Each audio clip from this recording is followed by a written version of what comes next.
Pero bago tayo magpatuloy ay pakilike ang ating video. Ganun din ang subscribe button, pati na rin ang bell icon para lagi kayong updated sa mga parating ko pang mga uploads.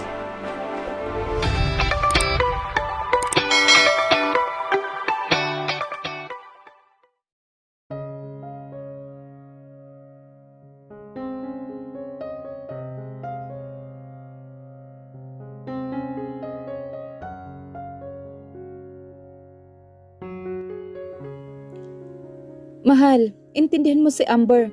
Hanggang ngayon ay hindi pa rin niya matanggap na iniwan siya ng nanay niya. Matagal na simula noong iwan sila ni Yula. Masakit pa rin iyon hanggang ngayon sa kanya. Pagpapaliwanag na saad ni Adrian habang nakatayo sa kanyang harapan.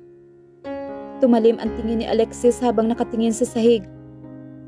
Kahit matagal na noong nakaalis si Yula, nanatili pa rin ang koneksyon nila sa isa't isa. Halos gabi-gabi silang magkausap sa video call. Siguro naman, napupunan niya ang pangungulila niya sa nanay niya sa ganoong paraan. Hindi dahilan ang bagay na iyan para patuloy niya akong itrato sa ganitong asal. Kalmado, ngunit nagpupuyos ang mga matang sabi ni Alexis. Mahal, iba pa rin magkasama sila ng personal. Maybe she wants to see her mother physically. All I want you to do is always understand her. Nangungusap ang mga matang sabi ni Adrian. Hindi iyan ang punto dito, Adrian. My point is, I want her to stop being rude with me. Walang kinalaman ang pangungulila niya sa nanay niya. Ayaw niya man sa akin o gusto, kailangan pa rin niya akong igalang. Dahil ako ang tumatayong nanay niya dito sa pamamahay na ito. Hindi ko nga malaman sa anak mo eh. Bakit kailangan mangungulila kay Yula, gayong tinalikuran siya ng sariling ina? Matigas na sabi niya, habang nakatingin na masama sa asawa. Anumang kasalanan ang ginawa ni Yula noon, hindi pa rin noon mababago ang katayuan niya sa buhay ni na Amber at Alani. Siya pa rin ang nanay ng dalawa kong anak. Tila nanghihinang sabi ni Adrian habang nakatingin sa kanya.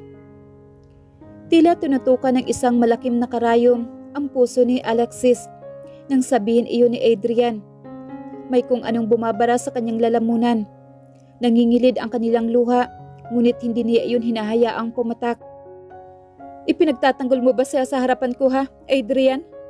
Nanginginig, ngunit may diin na tanong ni Alexis sa asawa. Kung ganoon lang din naman, bakit hindi mo na lang siya balikan? Tutal nangungulila ka mo ang mga anak mo sa kanya, hindi ba? Pabalikan mo na lang siya dito. Isang pamilya na kayong muli. Nag-aalab ang mga tingin ni Alexis sa kanyang asawa. Hindi niya alam kung bakit palagi na lamang siya ang masama sa paningin nito. Kapag nagkakaroon ng maliit na alitan sa pagitan niya at ng mga anak nito.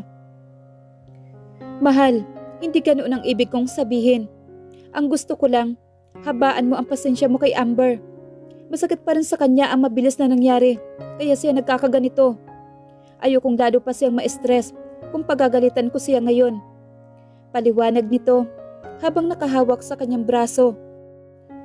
Kaya ako ang hahayaan mong ma-stress? Ganon ba?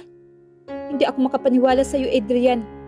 Imbes na itama mo ang kamalian ng anak mo, mas lalong mo pang hinahayaang sumama ang ugali niya.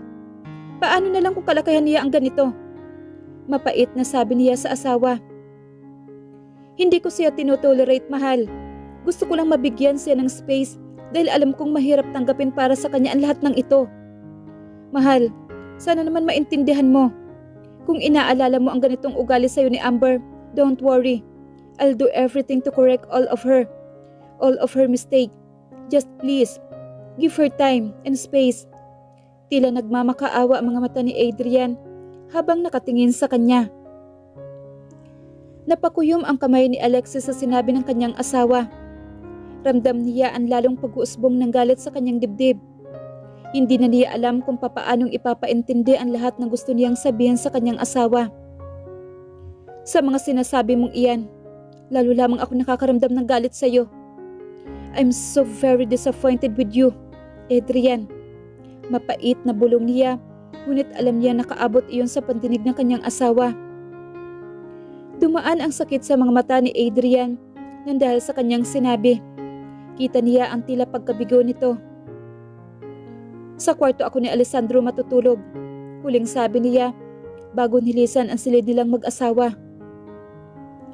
Mahal, Tawag pa sa kanya ni Adrian. Napapikit si Alexis na makalabas na ng kanilang silid. Pumapatak ang luha mula sa kanyang mga mata. Naninikip ang kanyang dibdib nang dahil sa nangyari. Siya na ang tumatayong asawa ngayon ni Adrian. Siya na ang ilaw ng tahanang ito. Subalit bakit pakiramdam niya ay isa pa rin siyang tagalabas? Bakit pakiramdam niya ay hindi pa rin siya belong sa pamilyang ito? Marahang hinimas niya ang malagong buhok ng kanyang anak na si Alessandro. Kahit na nakakaramdam ng lungkot, ngayon ay napapangiti si Alexis. Naalala niya noong unang beses niyang kargahin ang kanyang anak. Hindi niya maipaliwanag ang sayang nadarama niya noon. Higit pa sa sayang naramdaman niya noong ikinasal siya kay Adrian. Magsasampung buwan na si Alessandro. Mahigit 1.5 taon na rin magmula noong ikinasal sila ni Adrian. 1 buwan buntis siya noon kay Alessandro nang ikasal sila ni Adrian.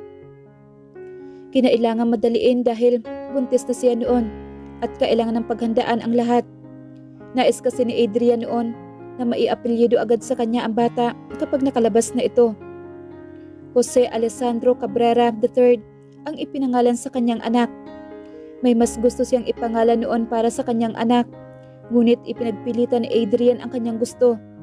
Nais nito na maging third si Alessandro. Noong 1 taon ng kanilang kasal ay maayos pa naman ang lahat.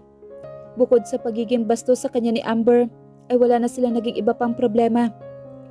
Ngunit ngayon ay pakiramdam niya ang dami-dami nilang problema. Sa mga ikinikilos ni Adrian ay labis siyang nababahala. Hindi niya alam kung talaga bang nais lang nitong pagbigyan ang kaniyang anak o may iba pang dahilan. Mukhang mahihirapan tayo ngayon, anak. Ang hirap sumiksik sa buhay ng daddy mo ngayon. Ang hirap ipagpilitan ang lahat ng nais natin. Pakiramdam ko ay palagi na lamang tayong pangalawa sa lahat. Naiiyak na sabi niya habang nakatitig sa anak niya mahimbing na natutulog. Pero hindi ko hahayaan na maramdaman mo iyon sa akin, sweetie. I will do everything for you. Ikaw ang palagi kong uunahin sa lahat. Hindi ko hahayaan na maramdaman mo ang nararamdaman ko para sa atin ngayon. Tumutulo ang kanyang luha habang hinihimas ang buhok nito. Hindi na malaya ni Alexis na nakatulog siya habang nakadantay ang kamay sa binti ng kanyang anak. Samantala, tahimik na binuksan naman ni Adrian ang pintuan papasok sa silid ng kanyang anak na si Alessandro. Napabugas siya ng hangin nang makita ang asawa na natutulog sa kama ng kanilang anak habang nakadantay ang kamay nito sa binti ni Alessandro. Lumapit siya sa gawin nito. Hinilikan muna niya sa ulo ang kanyang anak na si Alessandro bago pumaling sa kanyang asawa. Paulit-ulit niya na hinahalikan ang pisngi nito pababa sa panga at sa leeg. I'm sorry. I love you so much. Paulit-ulit na bulong niya sa tainga nito kahit na alam niyang hindi naman siya nito maririnig. Inilagay ni Adrian ang kanyang isang braso sa ilalim ng likod nito habang ang isang braso ay inilagay niya sa likod ng mga tuhod nito. Maingat na iniangat niya ang asawa bago tuluyang binuhat. Hindi ako makakatulog nang hindi ka katabi, mahal ko, bulong ni Adrian. Napamulat ng mga mata si Alexis nang tumama ang sikat ng araw sa kanyang mukha. Napakusot siya ng mga mata upang luminaw ang kanyang paligid. Naramdaman niya nakadantay ang malaking braso ni Adrian sa kanyang baywang. Mahimbing na natutulog ito habang nakasubsob ang mukha sa kanyang leeg. Napahinga si Alexis. Dahan-dahan niyang inalis ang pagkakayapos ng asawa sa kanyang katawan. Pumuslit ito kagabi nang hindi niya nararamdaman. Magpasa hanggang ngayon ay masakit pa rin sa kanyang dibdib nang dahil sa naging alitan nila kagabi. Mas nanaisin muna niyang iwasan ito upang makapag-isip-isip. Lumabas siya ng kanilang kwarto matapos makapaglinis ng katawan. Dumiretso siya sa kwarto ng kanyang anak na si Alessandro. Natagpuan niya ito na nakikipaglaro sa yaya nito. Lumapit siya sa anak bago sinalubong ng yakap. Pinaghahalikan niya ang pisngi nito. Inatasan niya ang yaya ng kanyang anak. Nalinisan ito bago bumaba. Habang siya naman ay hahandaan ng almusal ang mga bata. Masyado pang maaga kaya natitiyak niyang Tulog pa ang dalawang anak ni Adrian. 7 AM kasi ang pasok ng mga ito sa school at halos 5:30 pa lang ng umaga ngayon. Matapos niya magluto ng almusal, pinahanda na niya sa kasambahay ang lamesa. Napatingin si Alexis kay Manang Iska nang pumasok ito ng kusina. Napalaki ang mga mata nitong makita siya ang nagluluto. "Anong ginagawa mo? Magagalit si Sir kapag nalaman niya nagluluto ka," sabi nito habang mariing nakatingin sa mga mata ni Alexis. "At bakit naman siya magagalit? Bakit? Bawal ba ako sa kusina ko?" Nakataas ang kilay ng sabi ni Alexis sa matanda. Noon pa man ay masama na talaga ang ugali ng mayordomang ito sa kanya. Nakayula kasi ang katapatan nito, kaya ganoon na lamang ang pagsuway nito sa kanya. Pinapalampas na lamang niya noon ang mga pagsusungit na ginagawa nito sa kanya dahil busy rin siya noon sa kanyang opisina at hindi niya magawang tutukan ang pansin ang kanilang bahay. Subalit ngayon na nakalive siya ng 2 buwan sa trabaho, ay hindi niya hahayaan na ganito ang itatrato nito sa kanya. Kinailangan niyang bitawan pansamantala ang kanyang trabaho dahil nais na muna niyang tutukan si Alessandro. Hindi kasi nagiging maganda ang bunga kapag si Manang Iska ang nangangasiwa dito. Bukod dito, ipinagpilitan din iyon ng kanyang ina. Kailangan niyang tutukan si Alessandro ngayon, lalo na at masyadong baby pa ito. "Hindi sa'yo itong kusina. Kung maaari lang, umalis ka dito. Dahil kailangan kong panglutuan ng almusal ang mga bata." May halong galit na sabi ni Manang Iska sa kanya. "Paalala ko lang, Manang Iska, asawa ako ni Adrian. Lahat na nakikita na bagay ng mga mata mo dito nakapangalan sa akin. Ibig sabihin, ang kusinang ito ay akin." Kalmado, ngunit may diin na sabi ni Alexis habang nakatingin sa matanda. "Huwag kang mag-alala. Para sa almusal ng mga bata, ako na ang bahala," wika niya. Kita ni Alexis ang pagkuyom ng kamao ni Manang Iska. "Si Ma'am Yula lang ang susundin ko. Hindi ako susunod sa anumang ipag-uutos mo," giit na matanda sa kanya. Napangisi naman si Alexis. "Ididoon ka sa kanya." Nakatingin diretso sa mga mata ng matanda si Alexis. "Hindi ba at loyal ka kay Yula? Bakit hindi ka na lang sa kanya magtrabaho? Total hindi ko naman kailangan ng kasambahay na hindi marunong sumunod sa kanyang amo." Kitang-kita ni Alexis ang pag-aalab ng mga tingin ni Manang Iska. Ramdam niya ang nagliliyap na galit sa kanya ng matanda. "Hindi ikaw ang mag-aalis sa akin dito. Ako ang pinagkakatiwalaang tauhan ni Sir Adrian. Hindi ako mapapaalis." Nanginginig na sabi nito sa kanya habang nakatingin ng masama. "Talaga? Bakit hindi natin subukan? Tingnan na lang natin kung sino ang mas papanigan ni Adrian. Ang asawa niya o ang hindi marunong na sumunod na mayordoma?" Nakangising litanya niya sa matanda. "Iba talaga ang mayayaman, kay tataas ng mga tingin sa sarili. Minamaliit mo ako, porke mayaman ka? Hindi na ako magtataka kung bakit ayaw sa'yo ni Amber, kaysa man ang iyong ugali. Hinding-hindi kita magugustuhan para sa mga kabrera." Matigas na sabi ni Manang Iska. "Hindi rin naman kita gusto para maging mayordoma ng bahay ko." Nakataas ang ulong sabi ni Alexis sa matanda. Lumapit siya dito. "Listen carefully, Manang Iska. Nasa mga ikikilos mo sa harapan ko ang magiging trato ko sa'yo. It's either you'll be nice to me or you will leave this house. I'm sure na malulungkot sina Amber at Alani kapag nawala ka. Pero siguro naman, mabilis lang nadadaan ang kalungkutan nila sa pag-alis mo. Kukuha kasi agad ako ng kapalit mo. Kukuhanin ko iyong marunong sumunod, mapagkakatiwalaan at hindi bastos na kagaya mo."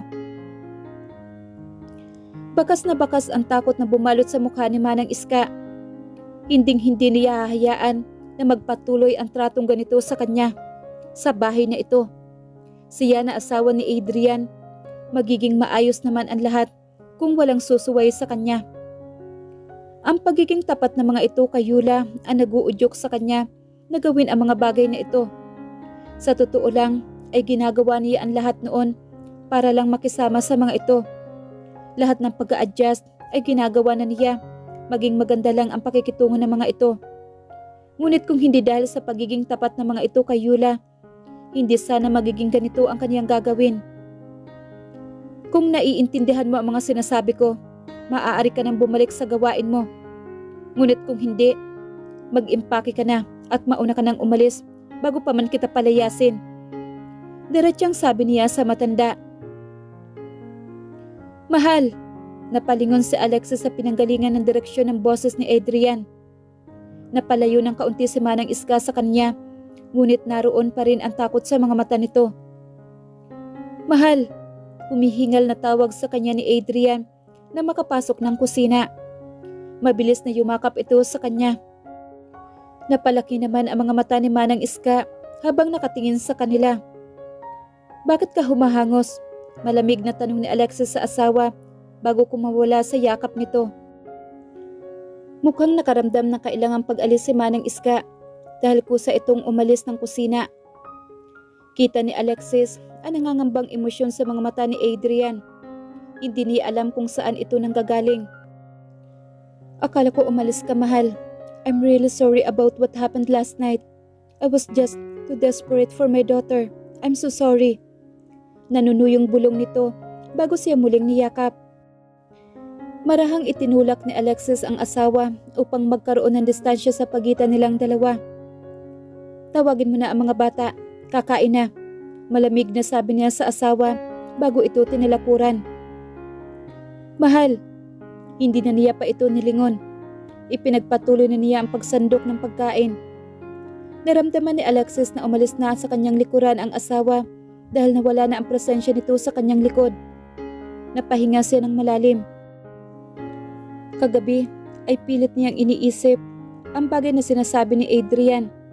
Subalit kahit saang anggulo niyang tingnan, hindi niya makitaan ng kahit anong tama. Marahil ay dahil palagi niyang iniisip na tama siya. Hindi niya magawang tingnan kung ano ang pinupunto ni Adrian dahil tingin niya palagi ay siya ang tama. Mariin siyang napapikit. Tahimik lamang ang hapagkainan habang kumakain silang lahat. Hindi ganito ang karaniwang nangyayari kapag nagsasalo-salo sila. Palaging si Alexis ay nagpapasimula ng usapan. Ngunit tila hindi niya yata kayang magdaldal ngayon dahil sa nangyayari sa pagitan nila ng kanyang asawa. Mahal, do you want to go sa Alegria next vacation? Alam ko mayroong pinatayong resorts doon ang isa sa mga kaibigan ko. Panimula ni Adrian. You mean, kaibigan ng dati mong asawa? Diretsyang sabi ni Alexis habang natuon ang atensyon sa pagpapakain kay Alessandro. Tila natigilan si Adrian. I've learned about that already. Sinabi na sa akin ni Luna, I have no plans on going, knowing your ex-wife might stay there. Malamig na sabi ni Alexis. Babalik si Mami? Tila galak na pagkakasabi ni Amber. Napabaling ang tingin ng lahat sa dalagita. Nababalutan ng galak ang mga mata nito. Para bang nakarinig ng isang balitang makakapagpasaya sa buong araw nito. Nakaramdam ng kirot si Alexis sa kanyang dibdib. Ni hindi niya magawang makuha ang loob ng dalagita. Kahit man lang kaunting closeness ay walang namamagitan sa kanila. Napaiwas ng tingin si Alexis. Pinanatili niya ang atensyon sa kumakaing anak. Really, Daddy? Uuwi si Mami? May halong galak din sa boses ni Alani. Nakaramdam ng tingin si Alexis, kaya naman napaangat ang tingin niya kay Adrian. Nakatingin ang asawa sa kanya na para bang nanghihingi ng permiso mula sa kanya. Hindi niya alam kung anong permiso ang hinihiling nito. Kung ang sasabihin ba sa mga bata ang pag-uwi ng kanilang ina o ang pagbanggit sa pangalan nito sa harapan niya. Tumango lamang siya dito bago ibinalik ang tingin kay Alessandro. Hindi niya alam ang kanyang nararamdaman. Para bang ayaw niya ng mga ganitong usapan. Kahit na ba siya naman ang nagbukas ng topic. Pakiramdam niya ay nahihirapan siyang huminga kapag napag-uusapan ang tungkol sa naunang asawa ng kanyang asawa. Yes, she's coming home in 2 weeks, wika ni Adrian.